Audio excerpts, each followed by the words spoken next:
భాగారెడ్డి గారు ప్రజల్లో అసలు అంత పేరు సంపాదించుకోవడానికి గల ప్రధాన కారణం ఏంటి? రాత్రి 11 గంటలకు కూడా ఎవరన్నా తలుపు తట్టితే అప్పటిదప్పుడు లేచిపోయి వాళ్ళని పలకరించేవారు. ఆటోమొబైల్ ఇండస్ట్రీ మొత్తం రాష్ట్రంలో ఎక్కడ లేదు, కేవలం జైరాబాద్లో. అది భాగారెడ్డి గారి కృషి వల్ల. రాజకీయాల్లోకి వచ్చి నేనేదో సంపాదించాలి, ఏదో వెనకేసుకోవాలనే ఉద్దేశం నాకు లేదు. స్థానికంగా ఉన్న సమస్యలు ఏంటి, ప్రజలు పడుతున్న ఇబ్బందులు ఏంటి, వీటిపైన మీకు ఏమైనా అవగాహన ఉందా? ముఖ్యమైన సమస్య ఏంటంటే చెరుకు రైతుల సమస్య. ఇప్పటి వరకు దాదాపు ఒక 9 నుంచి 10 కోట్ల రూపాయల పేమెంట్స్ పెండింగ్లో ఉన్నాయి. అందరూ కూడా డిగ్రీ కంప్లీట్ చేస్తున్నారు, ఇంజనీరింగ్ చేస్తున్నారు, కానీ ఆ తర్వాత ఉద్యోగాలు రావట్లేదు. ఓకే,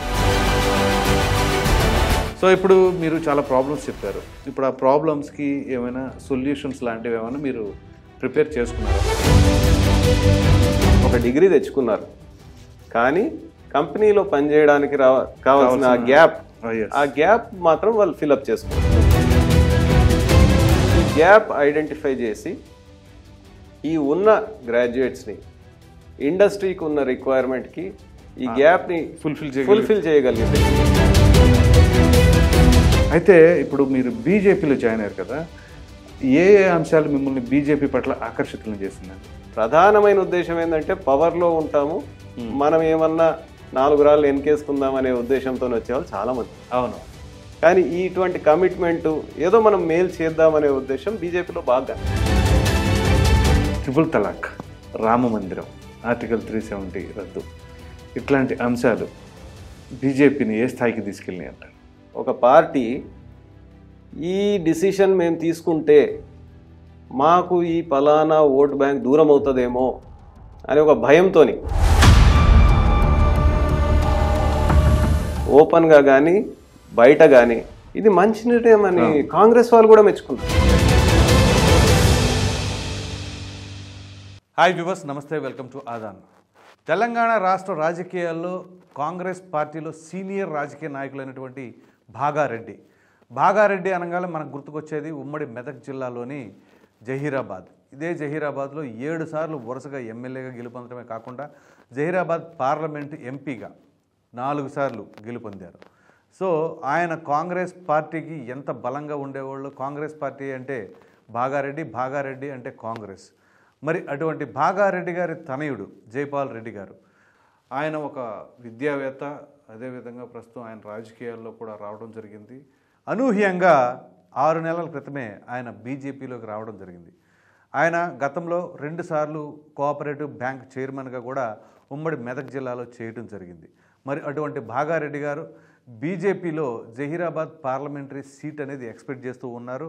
మరి ఈ నేపథ్యంలో బీజేపీ ఒకవేళ సీటు కేటాయిస్తే ఆయన జహీరాబాద్ పార్లమెంటరీ ప్రజలకు ఏ విధంగా సేవలు అందించబోతున్నారు, అదేవిధంగా జహీరాబాద్ పార్లమెంట్లోని ప్రజలు కూడా ఈయన గురించి ఏమనుకుంటున్నారు, అసలు వాళ్ళ మనసులో ఏముంది, అసలు ఈయన మనసులో ఏముంది, ఈ విషయాలన్నీ కూడా తెలుసుకుందాము. సో భాగారెడ్డి గారు తనడైనటువంటి జైపాల్ రెడ్డి గారు మనతోటి ఉన్నారు. నమస్కారం జైపాల్ రెడ్డి గారు. ప్రసాద్ గారు నమస్తే అండి. సార్ బాగున్నారా? బాగున్నానండి, thank you. Sir Jaipal Reddy గారు, ముందుగా మీ నాన్నగారు భాగారెడ్డి గారు, ఆయన ఎన్నోసార్లు ఎమ్మెల్యేగా, తర్వాత ఎంపీగా, మాజీ స్పీకర్గా కూడా చేశారనుకుంటా. మరి అటువంటి భాగారెడ్డి గారు ప్రజల్లో అసలు అంత పేరు సంపాదించుకోవడానికి గల ప్రధాన కారణం ఏంటంటారు? అయితే నాన్నగారు 1957లో మొదటిసారి ఎమ్మెల్యేగా గెలిచారు. ఆ తర్వాత వరుసగా 7 సార్లు ఎమ్మెల్యేగా, 4 సార్లు ఎంపీగా ప్రజాదరణ పొందినటువంటి నాయకులు.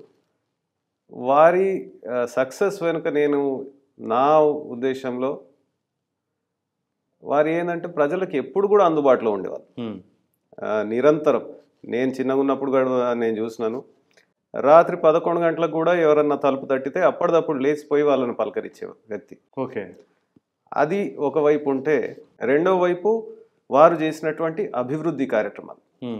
ఒకప్పుడు చాలా వెనుకబడ్డ ప్రాంతం జహీరాబాద్, ఎక్కెల్లి గ్రామంగా పిలిచేవారు.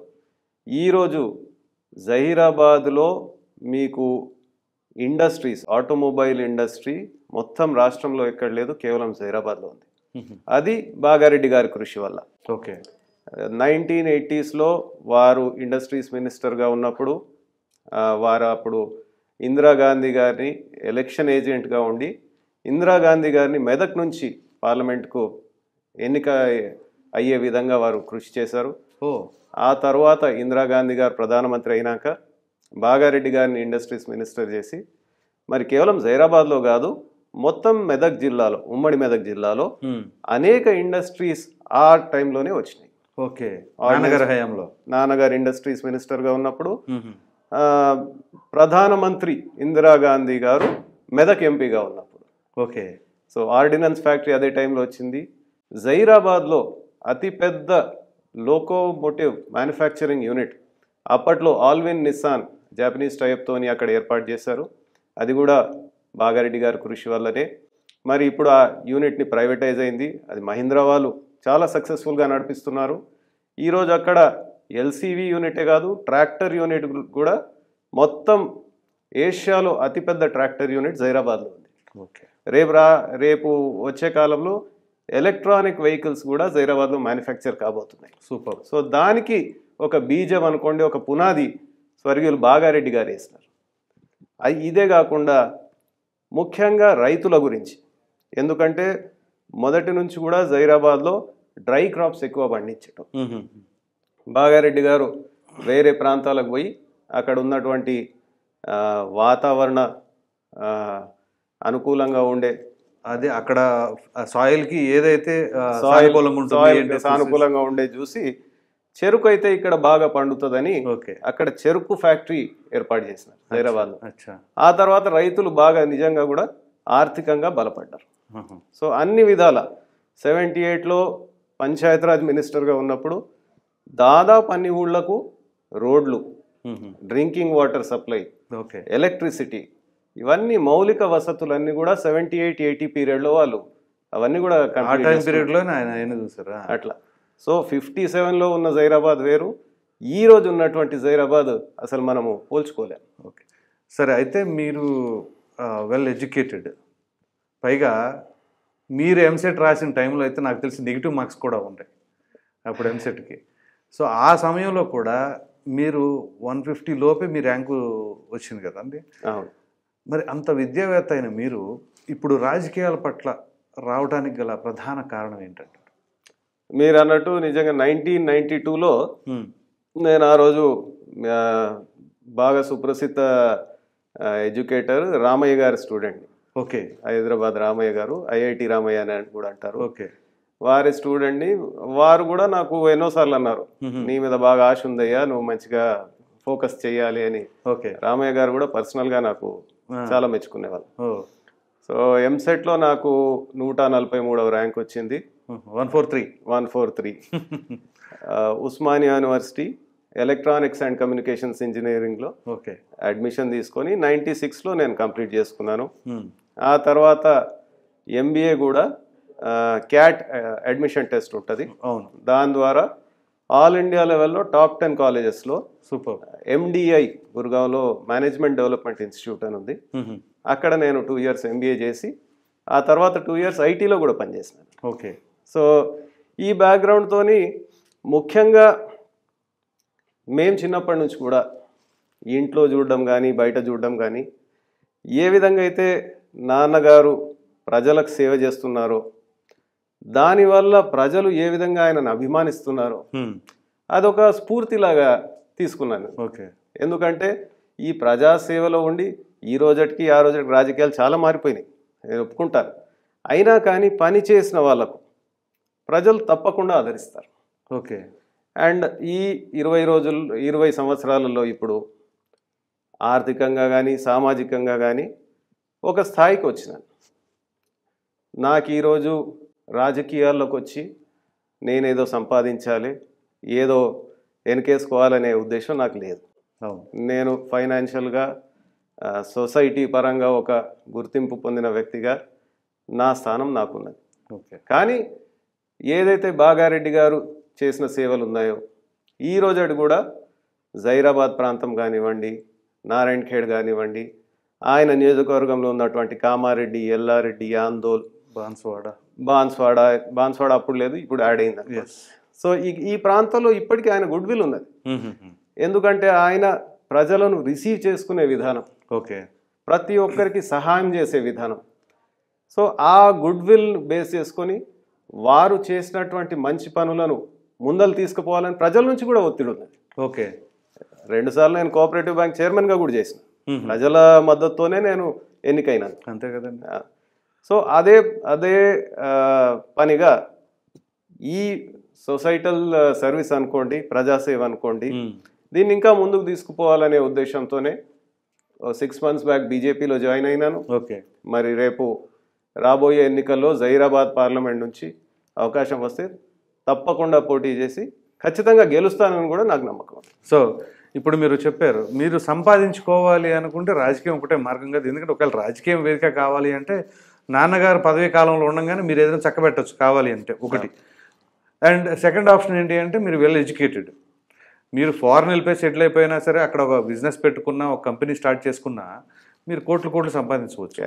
సో ఇవన్నీ ప్రక్కన పెట్టేసి ఏదైతే పబ్లిక్లో నాన్నగారికి ఉన్న ఇమేజ్ని, ఆ చరిష్మాని, మీరు ఆ లెగసీని కంటిన్యూ చేయాలనే ఉద్దేశంతో వచ్చానంటారు. Okay, fine. అయితే ఇప్పుడు మీరు బీజేపీ, సో ఇప్పుడు బీజేపీలోకి వచ్చి జాయిన్ అయ్యారు కదా, రేపు పార్లమెంటరీ కాన్స్టిట్యున్సీలో ఒకవేళ పార్టీ కనుక ఆదేశిస్తే ఖచ్చితంగా పోటీ చేయాలనే ఉద్దేశంతో ఉన్నారు. సో ఒక పార్టీకి సంబంధించిన ఒక అభ్యర్థిగా మీరు పోటీలోకి రావాలి అంటే ఫస్ట్ క్వాలిఫికేషన్ ఏంటి అంటే, ఇవాళ ఎవరు ఏం పట్టించుకోవట్లా, వాస్తవంగా చెప్పాలి అంటే ఒక నాయకుడిగా ఏదైనా ఎదగాలి అన్నా ఏం చేయాలన్నా ముందు ప్రజలకు దగ్గరై ఉండాలి. ఆ ప్రజలకు దగ్గరై ఉండాలి అంటే స్థానికంగా ఉన్న సమస్యలు ఏంటి, ప్రజలు పడుతున్న ఇబ్బందులు ఏంటి, వీటిపైన మీకు ఏమైనా అవగాహన ఉందా? నేను పదవిలో ఉన్నా కానీ, గత 8 సంవత్సరాల నుంచి పదవిలో లేకున్నా కానీ నిరంతరం నేను ప్రజల సమస్యలు కానీ ప్రజల మధ్యలో ఉండే వ్యక్తిని. ప్రతి చిన్న కార్యక్రమము, ప్రతి చిన్న ప్రోగ్రాం కానీ నేను అటెండ్ అవుతూ ఉంటాను. ప్రజలకు ఎప్పుడు కూడా అందుబాటులో ఉంటాను. కనుక నాకు ప్రజలు ఏ విధంగా ఏం కోరుకుంటున్నారు, వారి సమస్యలు ఏమిటి అనేది నిరంతరం మాకు ఒక ఫీడ్బ్యాక్లోకి వస్తుంటాయి. ఓకే, సో ఇప్పుడు జహీరాబాద్లో ఉంది. జహీరాబాద్లో ప్రధానంగా గత 3 సంవత్సరాలు కానీ 4 సంవత్సరాల నుంచి ముఖ్యమైన సమస్య ఏంటంటే చెరుకు రైతుల సమస్య. ఓకే, అక్కడ ఏమవుతుందంటే 2 సంవత్సరాల నుంచి ఫ్యాక్టరీ సరిగా నడుస్తలేదు. నడవడం ఒకవైపు, అసలు ఇంతకుముందు సప్లై చేసినటువంటి షుగర్ కేన్కు పేమెంట్స్ కూడా పెండింగ్ ఉన్నాయి. ఓకే, ఈవెన్ ఇప్పటి వరకు దాదాపు ఒక 9 నుంచి 10 కోట్ల రూపాయల పేమెంట్స్ పెండింగ్లో ఉన్నాయి. ఇప్పటి వరకు ఉన్నటువంటి బీఆర్ఎస్ ప్రభుత్వము ఎలక్షన్ల ముందట వాగ్దానాలు చేసి మేము వారం రోజుల్లో మేము పేమెంట్స్ అరేంజ్ చేస్తామని చెప్పినారు. ఆ వారం పోయింది, నెల పోయింది, ఎలక్షన్ ప్రభుత్వం కూడా పోయింది. కానీ ఇప్పటి వరకు కూడా వాళ్ళ బకాయిలు బిల్స్ అట్లనే ఉన్నాయి. ఓకే, కొత్త ప్రభుత్వం వచ్చింది కానీ వాళ్ళు దాని గురించి ఏమైనా ఆలోచిస్తున్నారా లేదా అని కూడా ఇంతవరకు ఏం క్లారిటీ లేదు. ఓకే, సో ఇది జహీరాబాద్ సమస్య. ఇది కాకుండా నేను ఇంతకుముందు చెప్పినట్టు జహీరాబాద్లో చాలా ఆటోమొబైల్ యూనిట్స్ కానీ దాని సబ్సిడరీస్ బాగా వచ్చినాయి. ఓకే, మహీంద్రా వచ్చింది, మహీంద్రాకి సబ్సిడరీస్ కూడా వచ్చినాయి. ఎంప్లాయ్మెంట్ జనరేషన్ బాగున్నది. కానీ అక్కడ ఉన్న సమస్య ఏంటంటే స్థానికులకు లోవర్ లెవెల్లో ఎంప్లాయ్మెంట్ దొరుకుతున్నది కానీ ఇంజనీర్స్ కానీ ఆ పైన ఉన్నటువంటి పీపుల్కి లేదు, ఎడ్యుకేటెడ్ హయ్యర్ స్కిల్డ్ మనకు ఐటీఐస్ వాళ్ళకు ఎంప్లాయ్మెంట్ దొరుకుతుంది. ఓకే, అవి దొరుకుతున్నాయి. కానీ స్కిల్డ్ హయ్యర్ స్కిల్డ్ కానీ మేనేజీరియల్ పోస్ట్లో అంతా బయట నుంచి వస్తున్నారు. ఓకే, సో ఇది కూడా ఒక లోకల్గా ఉన్న డిమాండ్ ఏంటంటే మన పిల్లలకు అవకాశాలు ఎట్లా వస్తాయి. ఎందుకంటే అందరు కూడా ఇప్పుడు బాగా చదువుకుంటున్నారు, అందరూ కూడా డిగ్రీ కంప్లీట్ చేస్తున్నారు, ఇంజనీరింగ్ చేస్తున్నారు, కానీ ఆ తర్వాత ఉద్యోగాలు రావట్లేదు. ఓకే, సో అదొక పెద్ద సమస్యగా ఉన్నది. వేరే ప్రాంతాల్లో ఇప్పుడు బాన్స్వాడకు పోతే అక్కడ వేరే సమస్యలు ఉన్నాయి. రోడ్లు కానివ్వండి, అక్కడ శాండ్ మాఫియా సమస్య ఉన్నది. సో శాండ్ మాఫియా బాగా జరుగుతుందండి. అది ఎవరిని అడిగినా చెప్తారు. బాన్స్వాడ కానీ జుక్కల్లో ఏం జరుగుతుందో, ఎవరి ప్రమేయం ఉందంటారు? ఎవరు అధికారంలో ఉన్నారో వాళ్ళ ప్రమేయమే ఉంటది కదా. అధికారంలో ఉన్న పార్టీ ఎమ్మెల్యేలా అంటే లీడర్స్ అనుకోండి, లీడర్స్ అనుకోండి, నాయకులు, వాళ్ళకు సపోర్ట్ గా ఉన్నటువంటి నాయకులు అనుకోండి. అది పెద్ద కష్టం కాదు, ఊహించడానికి కష్టం కాదు. సో ప్రతి దగ్గర ఇటువంటి సమస్యలు చాలా ఉన్నాయి. ఇప్పుడు కొత్తగా ఇప్పుడు ఈ 15-20 రోజుల నుంచి కరెంటు సమస్యలు మొదలైనవి. ఓకే, అసలు రోజుకు 2 గంటలు 4 గంటలు హౌస్ హోల్డ్ పవర్ కూడా కట్ చేస్తూ ఉన్నారు. ఓకే. ఫార్మ్స్కి అయితే మొదలు నిరంతరంగా వచ్చే కరెంటు ఇప్పుడు మధ్యలో బ్రేక్స్ వస్తున్నాయి. సో ఎట్లయితే మొదలు తెలంగాణ రాకముందు ఏదైతే సమస్యలు పేర్కొన్నారో ఆ సమస్యలు మళ్ళీ కనపడుతున్నాయి. ఓకే.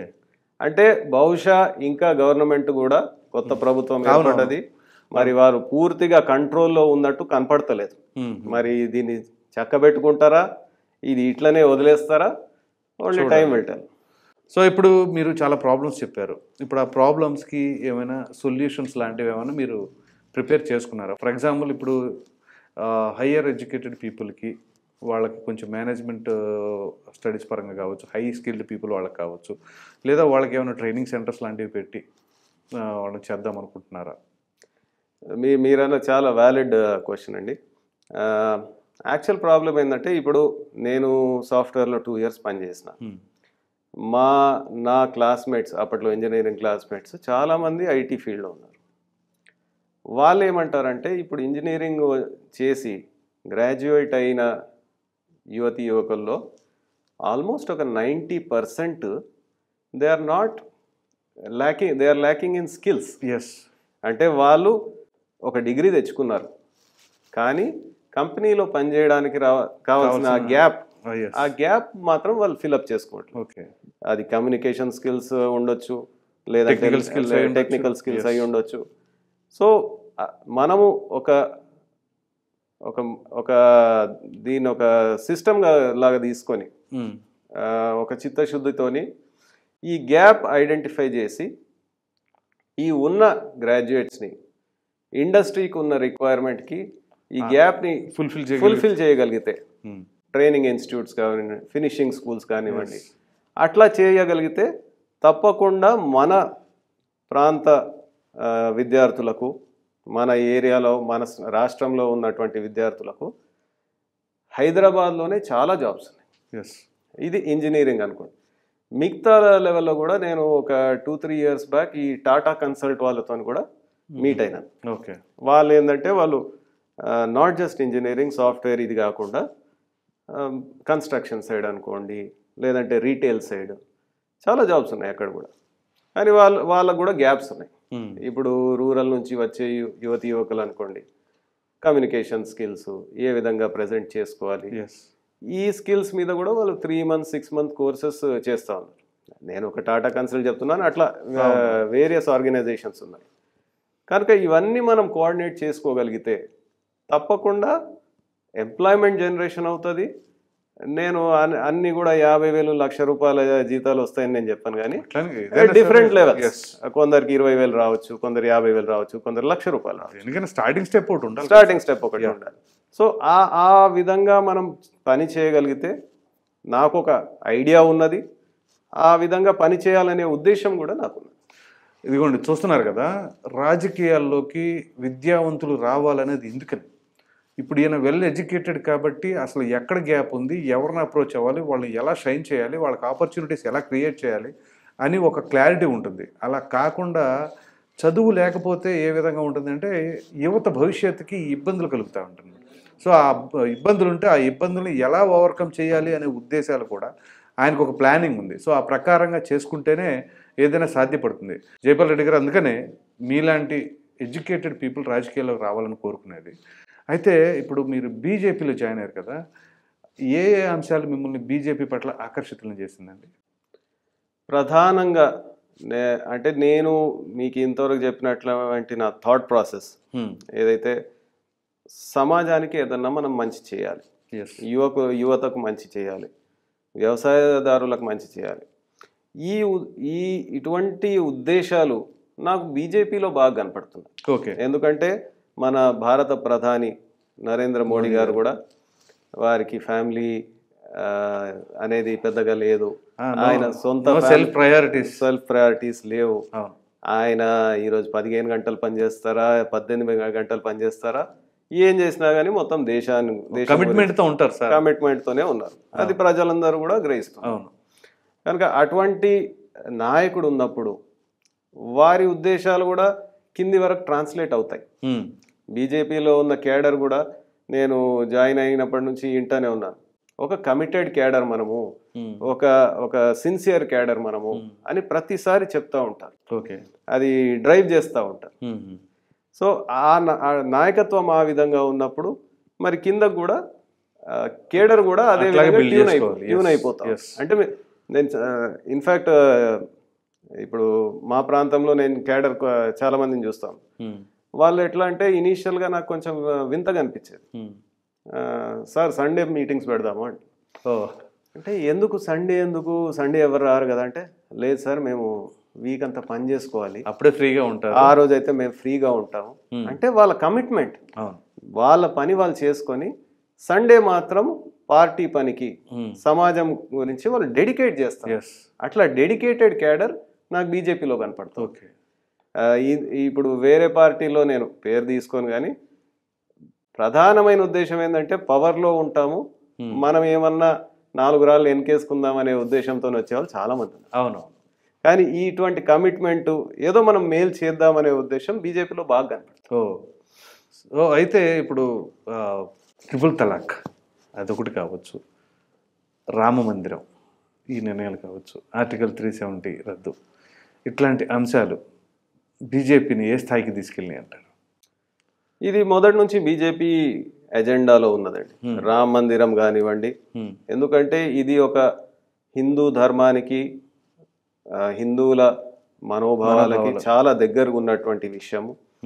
1988లో కానివ్వండి, 1992లో కానివ్వండి, 91లో కానివ్వండి చాలా పెద్ద ఉద్యమాలు జరిగినాయి.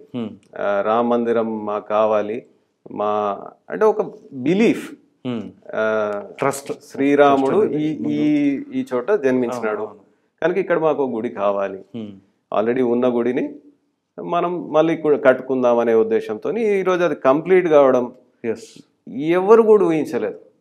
ఒక 40 సంవత్సరాల నుంచి ఉన్నటువంటి ఇష్యూ ఇది ఈ గత 2-3 చాలా సింపుల్ గా క్లియర్ అయిపోయింది. దానికి నిజంగా కోర్టులు కూడా బాగా ఫేవరబుల్ గా మనకు చేశారు. ఎందుకంటే వాళ్ళు అన్ని ఫ్యాక్ట్స్ అండ్ ఫిగర్స్ తో వాళ్ళు డిసిషన్ తీసుకున్నారు. ఈరోజు రామ మందిరం కూడా కంప్లీట్ అవుతున్నది. 22 జనవరి రోజు దేశ పౌరులకు ప్రధాని మోడీ పోతున్నారు. సో ఇది మనందరం కూడా సంతోషించవలసిన విషయం, గర్వించదగ్గ విషయం.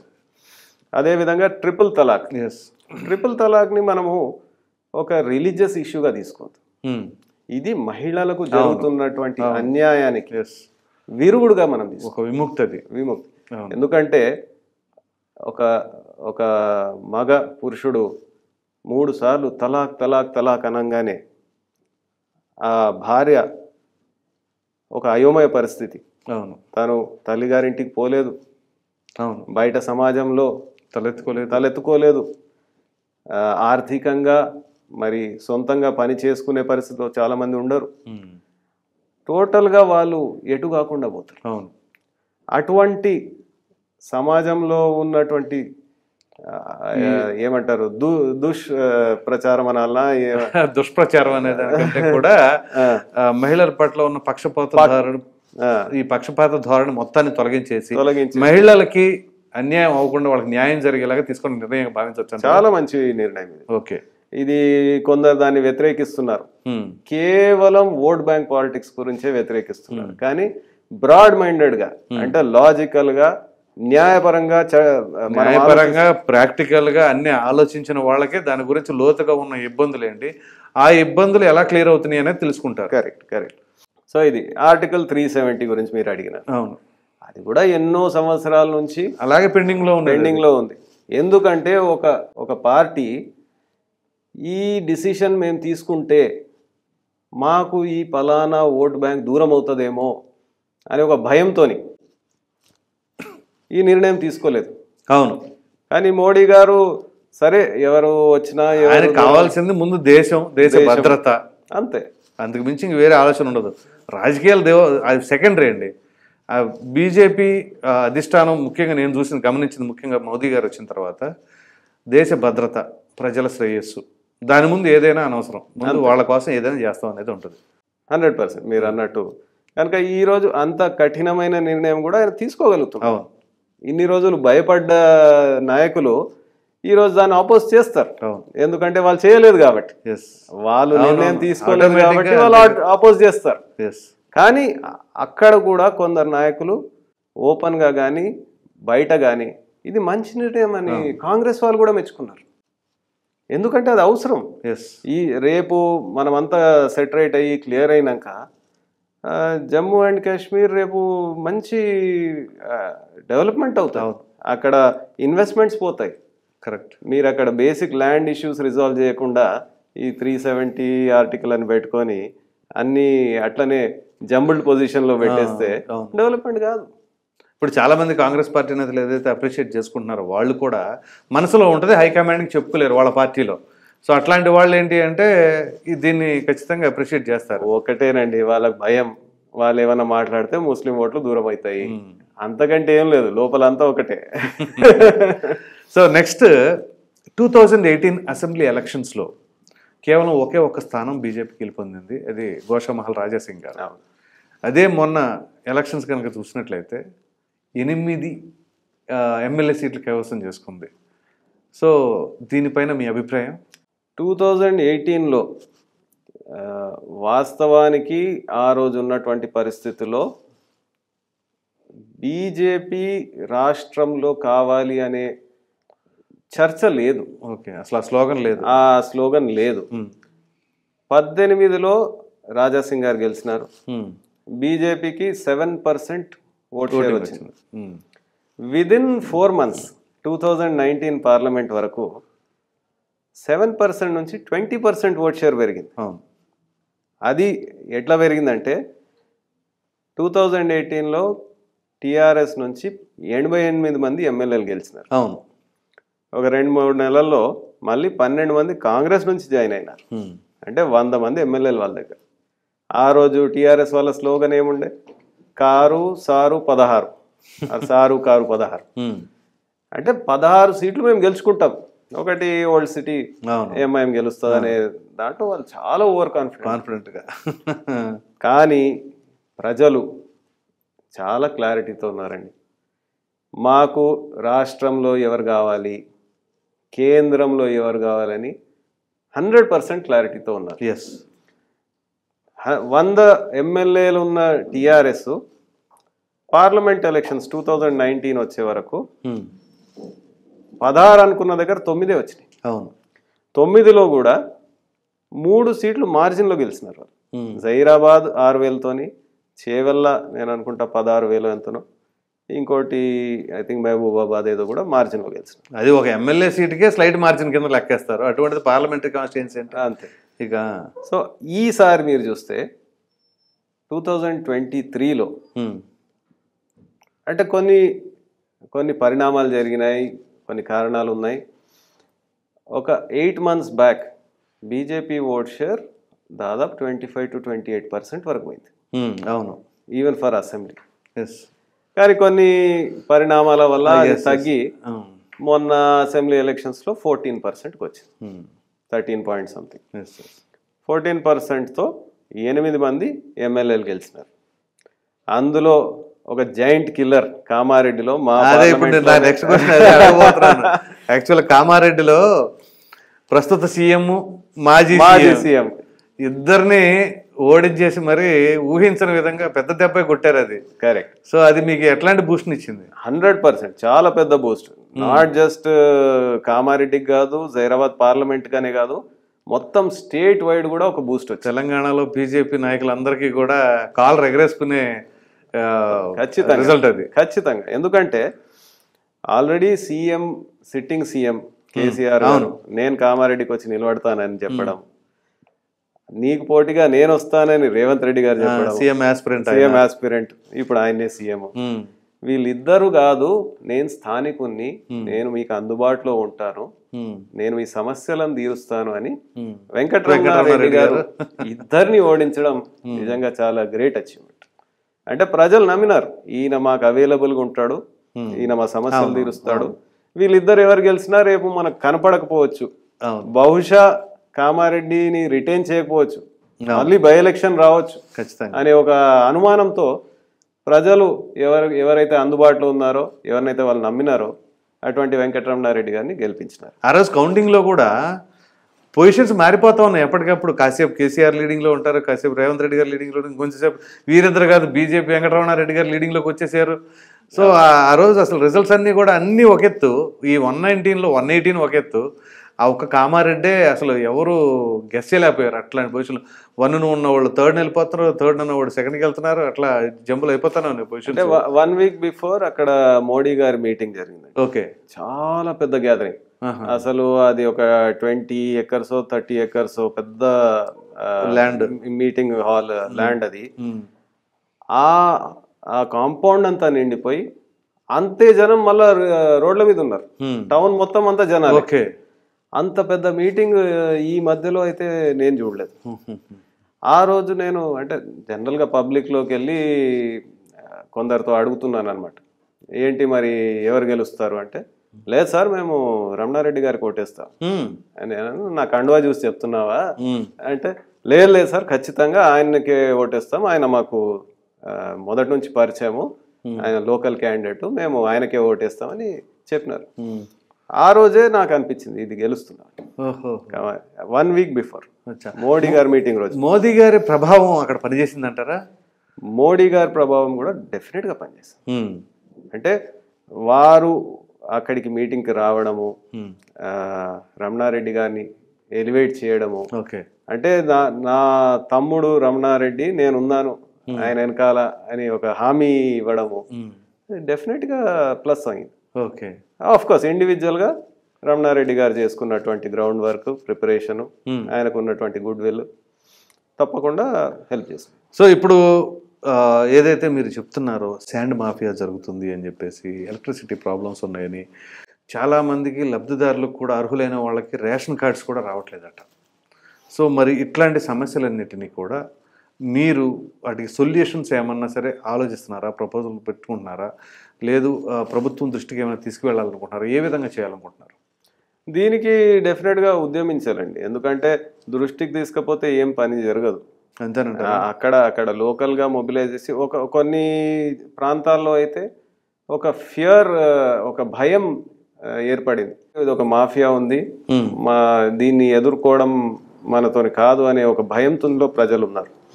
సో ఆ భయము తీసేసి మనకు కేంద్ర ప్రభుత్వ సహకారం ఉంది, మనం ఏమైనా చేయొచ్చు, అవసరం పడితే మనం ఎంతటికైనా తెగించవచ్చు అనే కాన్ఫిడెన్స్ బిల్డప్ చేయాలి అక్కడ. ఓకే, సో అది ఎప్పుడు జరుగుతుంది అంటే, మనం విస్తృతంగా అక్కడ తిరిగేసి మళ్ళీ ఎంపీగా గెలిస్తే ఇంకా చాలా బాగా జరుగుతుంది. అప్పుడు మొత్తం భయం అంతా కూడా వెళ్ళిపోతుంది. ఈ మాఫియా ఇవన్నీ కూడా గవర్నమెంట్ కంట్రోల్ చేయొచ్చు, కానీ వాళ్ళ పొలిటికల్ అవసరాల గురించి, వాళ్ళకు ఉన్నటువంటి ఇన్సెక్యూరిటీస్ గురించి వాళ్ళు చేయట్లేదు. కానీ కేంద్ర ప్రభుత్వానికి అటువంటి భయాలు ఏముండవు, మోడీ గారికి అటువంటి ఆశలు ఏం లేవు. సో నాకు కూడా పర్టికులర్గా నాకు ఆశించే అవసరం నాకు లేదు. కనుక నేను ఏది ఉన్నా కానీ ఖరాఖండిగా ముందుకు పోయే ఉద్దేశం నాకున్నా. సో అయితే ఇక్కడ మీకు కొన్ని పాయింట్స్ కనుక తీసుకున్నట్లయితే, నాన్నగారి చరిష్మా, ఆయనకున్న గుడ్ విల్, అదేవిధంగా మీకున్న నాలెడ్జ్ ప్లస్ మీరు వెల్ ఎడ్యుకేటెడ్, దానికి తగినట్టుగా బీజేపీ మీద ఉన్న కాన్ఫిడెన్స్, సో ఈ మూడు కలిస్తే ఒకవేళ మీకు పార్టీ కనుక టికెట్ ఆదేశిస్తే రేపు జహీరాబాద్ పార్లమెంటరీ కాన్స్టిట్యున్సీకి కనుక 100% విజయం మిగిలి అంటారా? తప్పకుండా గెలుస్తాను, 100% గెలుస్తాను. ఎందుకంటే మీరు అన్నట్టు నాన్నగారు ఆశీర్వాదం ఉంది, వారు చేసిన మంచి పనులు ఉన్నాయి. నేను కోఆపరేటివ్ బ్యాంక్ చైర్మన్గా ఉన్నప్పుడు నేను చేసినటువంటి పనులు ఉన్నాయి. చాలా మందికి లోన్లు ఇప్పించడం కానీ, ఈ సొసైటీలకు బిజినెస్ డెవలప్మెంట్ కానీ, ఆ విధంగా రైతులకు అనేక కార్యక్రమాలు చేసినాం. సో ఆ గుడ్ విల్ ఉంది. నా పర్సనల్ నేచర్ అనుకోండి, నాకు ప్రజల్లో రిసీవింగ్ అనుకోండి, జైపాల్ రెడ్డి గారు ఎప్పుడు కూడా అందుబాటులో ఉంటారు, మంచి వ్యక్తి, వెల్ ఎడ్యుకేటెడ్ అని మీరు అన్నట్టు, అది ప్రజల్లో కూడా మెసేజ్ ఆ విధంగానే ఉన్నది. ఓకే, సో ఖచ్చితంగా ప్రజలు మంచి వాళ్ళు రావాలి, రాజకీయాల్లోకి ఎడ్యుకేటెడ్ పీపుల్ రావాలి, యువకులు రావాలి అనే కోరికతో ప్రజలు ఉన్నారు. తప్పకుండా 100% మంచి మెజారిటీతోని జహీరాబాద్ పార్లమెంట్ గెలుస్తామని నాకు పూర్తి నమ్మకం. మీలాంటి యువకులు, ఎడ్యుకేటర్స్, ఖచ్చితంగా పార్లమెంట్లో అడుగు పెట్టాలి. అది కూడా మీరు మరలా తీసుకునేది కూడా ఒక హానెస్ట్గా ఉండాలి అనే ఉద్దేశం మీదే ఉండాలి పార్టీ కమిట్మెంట్ అని చెప్పేసి బీజేపీలో అంటున్నారు చూసారు. సో ఈ హానెస్ట్ పర్సన్స్ అందరూ కూడా, సో అఫ్కోర్స్ పార్టీలు ఏవైనా ఉండొచ్చు ముందుగా, సరే బీజేపీ కాబట్టి ఇప్పుడు మీరు మొదట్లోనే చెప్పారు నరేంద్ర మోదీ గారు సెల్ఫ్ ప్రయారిటీస్ అన్ని ప్రక్కన పెట్టేసి దేశ ప్రయారిటీ మన ప్రయారిటీ అన్నట్లుగా, సో మీరు కూడా అదే బాటలో కొనసాగించి మీరు పార్లమెంట్లో అడుగు పెట్టాలని చెప్పేసి మనస్ఫూర్తిగా మా ఛానల్ తరఫున మా తరఫున కూడా మిమ్మల్ని కోరుకుంటున్నాం. Thank you so much Jayabal. Thank you so much Prasad గారు.